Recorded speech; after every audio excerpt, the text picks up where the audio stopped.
मेरे किसान भाइयों, सबसे ज़्यादा जो अटैक रहता है वो पुक्का बोइंग का रहता है। हमारे गन्ने में पुक्का बोइंग एक ऐसी महामारी है जो हमारे गन्ने में लगने के बाद में सारी चीज़ ख़त्म कर देती है।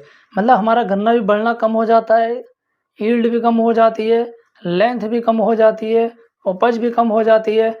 कई सारी ऐसी फंगस पैदा कर देता है जिसके कारण हमारा गन्ने में बहुत ज़्यादा नुकसान हो जाता है। मेरे किसान भाई, अब पुक्का बोइंग की पहचान भी बताएंगे, उसको कैसे कंट्रोल किया जाए वो भी बताएंगे। अब बात करते हैं मेरे किसान साथियों, पुक्का बोइंग का अटैक कौन से महीने में ज़्यादा रहता है।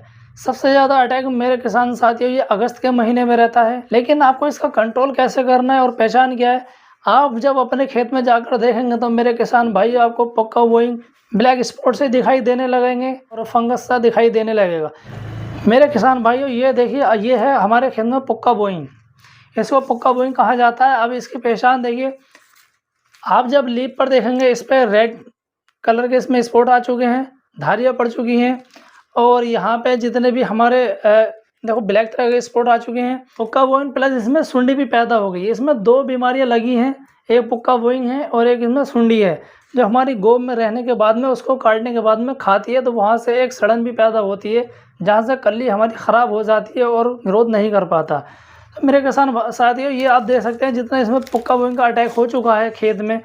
ऐसी कंडीशन में आपको क्या करना है, ऐसी कंडीशन में मेरे किसान भाई आपको सतर्क रहना है और बहुत अच्छा इंसेक्टिसाइड और फंगिसाइड लेना है, क्योंकि ये बहुत बड़ी महामारी है। हमारे गन्ने में ये लगने के बाद में अगर मेरे किसान भैया आपके खेत गन्ने में ये लग चुका है तो ऐसे समझ लेना कैंसर पैदा हो जाता है और उसको अंदर अंदर खाने लगता है। एक ऐसी स्टेज आती है वो ख़त्म हो जाता है।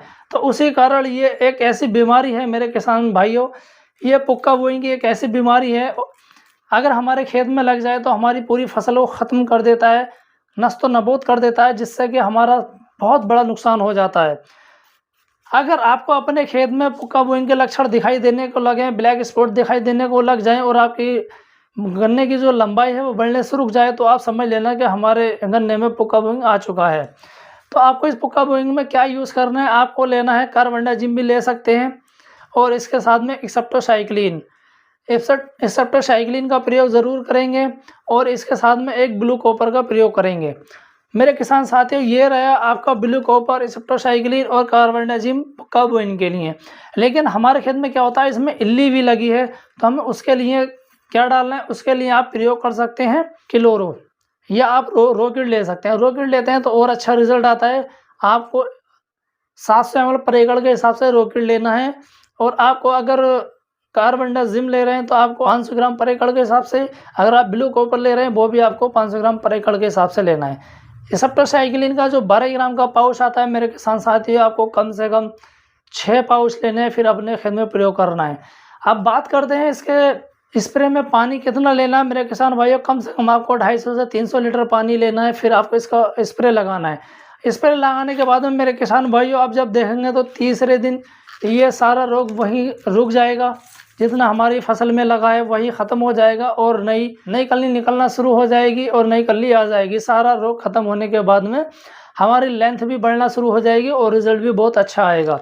तो ये मेरे किसान साथियों, ये पुक्का बोइंग के बारे में और जो हमारी इल्लियाँ लगी थी उसके बारे में जानकारी थी। अगर हमारे किसान साथियों को अगर पसंद आए तो वो लाइक करें, सब्सक्राइब करें। Thank you so much.